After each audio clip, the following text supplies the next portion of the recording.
It's been a while since I've posted a video of just talking, so I thought it would be a good time to do that.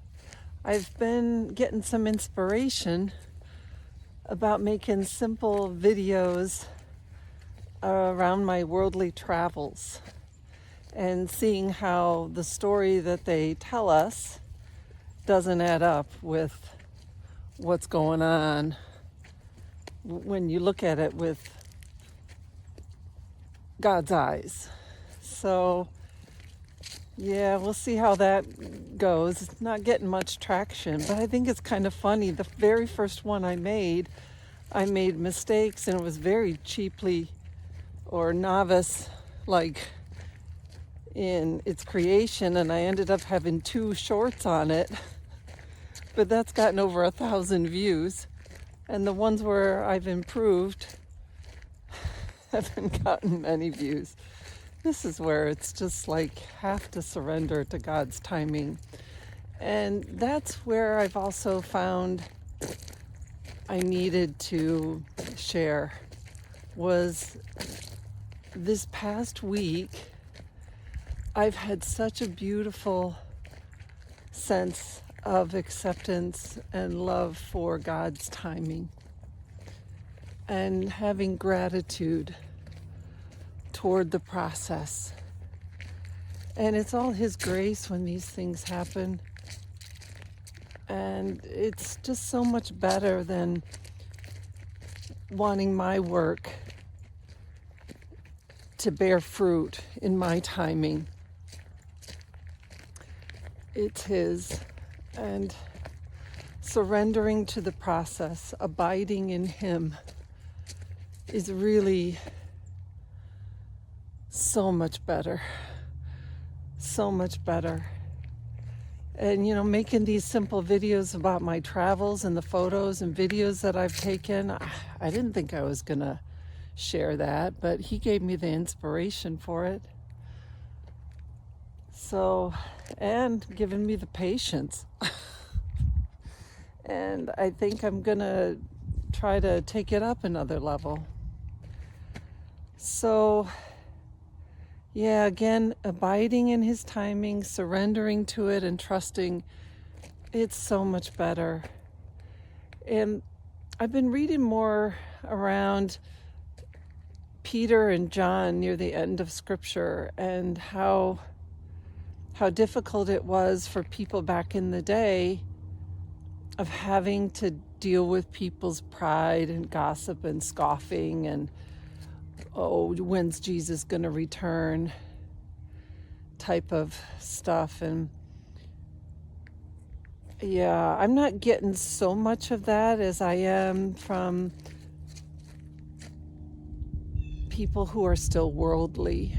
And I'm not into what's happening in the world so much. I'm aware, but I'm not fretting. I'm not fearing about it. And for others, it can be seen as naivete. You're supposed to care about how things are going in the world and supposed to care about other people's suffering and believe in what your news feed tells you. Well, that's definitely not something I advocate. So, because we don't know what's true, and God's in control, and when the media tells us something is bad, there's a different perspective on it. And when the church tells us, oh, this is the time of tribulation and fear, fear, fear, but don't worry, you're covered. Maybe not your family because they're not saved. I mean, it's just such a conflicting message.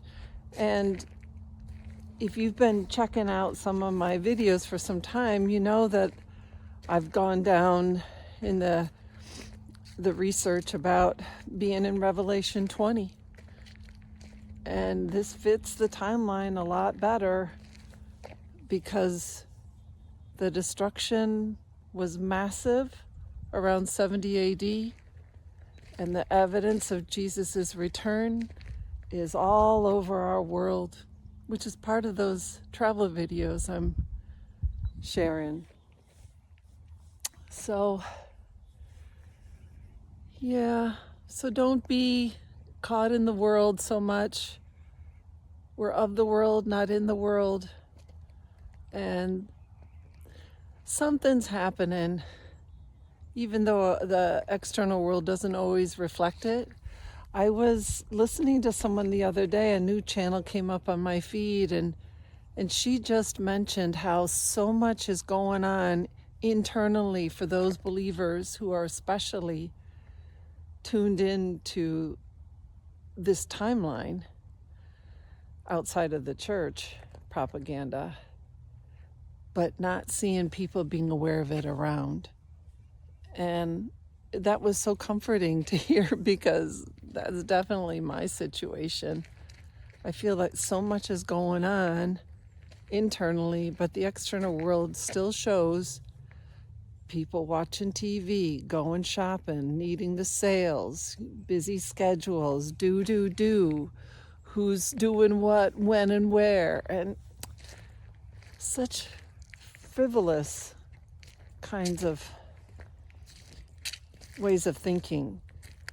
But that's what the media does. And buying into these institutions, it dumbs us down, it dulls us down. So grateful to have broken out of that trance. But if you have too, well, you're here, so that says something. It is isolating at times, but he's with us, and it makes it way more manageable. I've said this before, me being back in Southwest Michigan around family and not going crazy is a miracle. It's a miracle. So hopefully these words are of encouragement to you today.